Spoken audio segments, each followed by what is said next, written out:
Open हो के बदमाशी कर रहे हैं, वरना एस्टेब्लिशमेंट पहले पीछे रह के एक्टिविटी करती थी, अब ओपन हो चुके हैं और ओपन होके वो हर किस्म का गंद अपने माथे पर मलने के लिए तैयार बैठे हैं। परवेज मुशर्रफ जैसे बंदे को जो सीधा सीधा मार्शल लॉ लगा के बैठा था, उसको भी अपनी हर एक्टिविटी से विड्रॉ करना पड़ा और आज वकाला तहरीक के लिए तैयार हो चुके हैं। और जो कुछ कर रहे हैं ये पीछे सीधी सीधी फौज है, फौज जिससे जो करवाना चाहती है वो लोग कर रहे हैं। घरों में पुलिस चार दीवारियों को फिलांग के अंदर दाखिल होती है, 80-80, 90-90 लोग रेड करते हैं। घर में खवातीन बच्चे जो मौजूद होते हैं उनकी तजलील करते हैं। घर के फर्नीचर, दरवाजे, अलमारियां, LCDs और AC, ये चीजें तोड़ने का कोई कंसेप्ट हिस्ट्री में मार्शल लॉ में भी नहीं रहा। अस्सलाम वालेकुम नाज़रीन, वकला सरापा एहतजाज हैं और अब जो एहतजाज का दायरा कार है वो वसी भी हो चुका है और एहतजाज में शिद्दत भी आ गई है। हमारे साथ जमील अस्कर भट्टी साहब मौजूद हैं, पाकिस्तान तहरीक-ए-इंसाफ लाहौर के सदर भी हैं। सर ये बताइएगा, सारी बातों को छोड़कर सिर्फ एक सियासी जमात जो तहरीक-ए-इंसाफ है, उसका अगर कोई वकील है, उसका कोई कारकुन है, उसका कोई रहनुमा है, उसके खिलाफ इंतकामी कार्रवाइयाँ हो रही हैं और ख़ास तौर पर वकला को के घरों में जो जाकर तोड़ फोड़ की जा रही है, जो हम फुटेजेस देख रहे हैं, क्या कहते हैं? बदकिस्मती है हमारे इस मुल्क की लाकानूनियत की। एक्चुअल हिस्ट्री में किसी मार्शल लॉ में ऐसा नहीं हुआ। नो डाउट जो पुलिस को मतलूब लोग हैं उनकी गिरफ्तारियां भी होती हैं। लोगों ने 10-10 साल, 15-15 साल जेल की सौबतें भी बर्दाश्त की। लेकिन आज के दौर में जो बदकिस्मती है वो ये हो रहा है कि बाकायदा घरों में पुलिस चार दीवारियों को फिलांग के अंदर दाखिल होती है, 80-80, 90-90 लोग रेड करते हैं। घर में खवातीन बच्चे जो मौजूद होते हैं उनकी तजलील करते हैं। घर के फर्नीचर, दरवाजे, अलमारियां, LCDs और AC, ये चीज़ें तोड़ने का कोई कंसेप्ट हिस्ट्री में मार्शल लॉ में भी नहीं रहा। हम लोग ये समझते हैं आज भी सिविल मार्शल लॉ है और ये एक ऐसा मार्शल लॉ है जिसने बदतमीजियों की अपनी एक हिस्ट्री रिकॉर्ड या मेड आउट करनी है। और इंशाल्लाह ताला आज नहीं तो कल इन लोगों को अपनी औकात में वापस जाना पड़ेगा। जो वकाला के हवाले से जो बात करें तो वकाला को हमेशा से नो डाउट कहीं ना कहीं किसी ना किसी नज़रिए के ये लोग इन्वॉल्व होते हैं, नज़रिए के साथ होते हैं। लेकिन बदकिस्मती के साथ PTI के लोगों को स्पेशल हर लम्हे निशाना बनाया जा रहा है और किसी को PTI के नाम लेने से भी रोकने की कोशिश हो रही है कि PTI का नाम ही ना लिया जाए। यही पोजीशन है। अच्छा भट्टी साहब ये बताइएगा, अब तो निगरान हुकूमतें हैं, वफाक में भी चली गई, मुस्लिम लीग नून का नाम लिया जाता था, पीपल्स पार्टी का, अब तो कोई हुकूमत नहीं है। अब वो कौन से अनासर हैं जो कि तहरीक-ए-इंसाफ या उनके वकला को या उनके रहनुमाओं को या उनके वर्कर्स को जो है वो इस्तेहसाल का निशाना बना रहे हैं? भाई जो केयर टेकर सेटअप आया ये भी उन्हीं के पपट लोग आए हैं। जमहूरी लोग फिर भी किसी चीज़ का एहसास करते थे, किसी जगह पे उनको कह सकते थे कि यार ये करना है, ये नहीं करना चाहिए।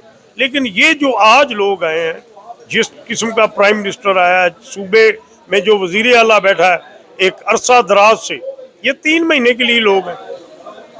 ये जो कुछ कर रहे हैं ये पीछे सीधी सीधी फौज है, फौज जिससे जो करवाना चाहती है वो लोग कर रहे हैं।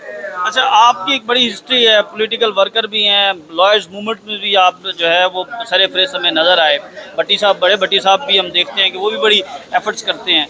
अब और उस वक़्त के दौर में क्या फ़र्क नज़र आ रहा है? क्या सियासी रवायात जो हैं वो ख़त्म हो गई? आज बदकिस्मती से लोग ओपन हो चुके हैं, लोग ओपन हो चुके हैं, ओपन हो के बदमाशी कर रहे हैं, वरना एस्टेब्लिशमेंट पहले पीछे रह के एक्टिविटी करती थी, अब ओपन हो चुके हैं और ओपन हो के वो हर किस्म का गंद अपने माथे पर मलने के लिए तैयार बैठे।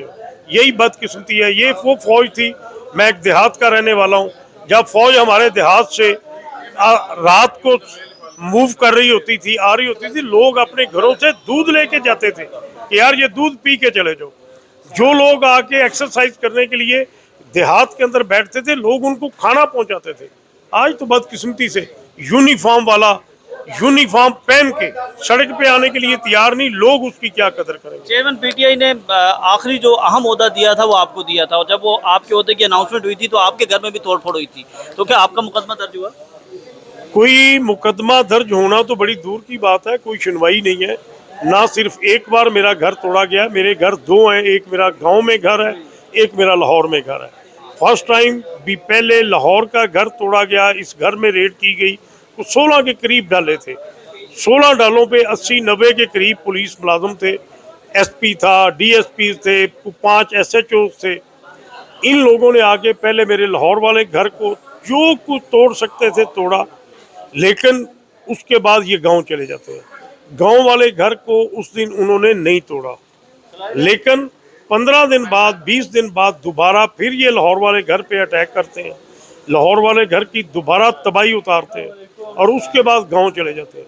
फिर इन्होंने जो गांव में एक्टिविटी की है वो मैंने हिस्ट्री में इस किस्म का नहीं देखा कि उसमें 13 एयर कंडीशन थे और मैंने ईद पे चेंज करवाए थे, बिल्कुल ब्रांड न्यू।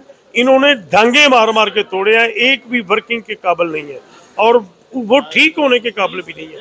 टोटल फर्नीचर, दियार की लकड़ का काम मेरे घर में हुआ था, इन्होंने ऐसे तोड़े हैं जैसे इन्होंने उसको जलाओ समझ लिया है माजरत के साथ। लेकिन देहात के अंदर एक्टिविटी इन्होंने जो की है वो काबिल बर्दाश्त नहीं है, ठीक है। लाहौर में भी इन्होंने जो किया है, औरतों बच्चों के साथ बदतमीजी, खबासते, यार ऐसे हिस्ट्री में नहीं। अब क्या लाइन ऑफ एक्शन क्या होगा फाइनल? लाइन ऑफ एक्शन यही है, बड़ी तहरीक शुरू हो रही है। मेरा ख्याल है कि अब वकाला उस पोजीशन पे चले गए कि अब तहरीक हर कीमत पे चलनी है और कोई भी जमहूरी सिस्टम किसी वकाला की तहरीक को बर्दाश्त नहीं कर सका। इन लोगों को वापस अपनी बिलों में जाना पड़ा है।